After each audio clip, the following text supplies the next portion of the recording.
everyone, welcome back to Sunny Live Chain. Thank you so much guys for tuning in. Well guys, I'm back with Uthando Nesthembu season 6 episode 12.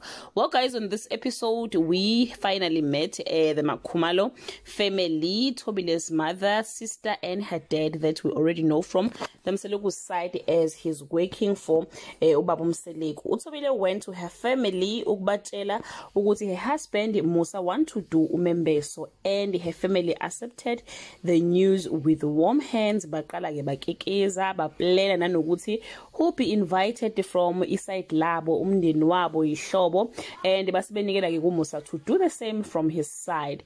Yes guys, when I saw umama kaMakhumalo, I was like, yo, she took her beauty from her.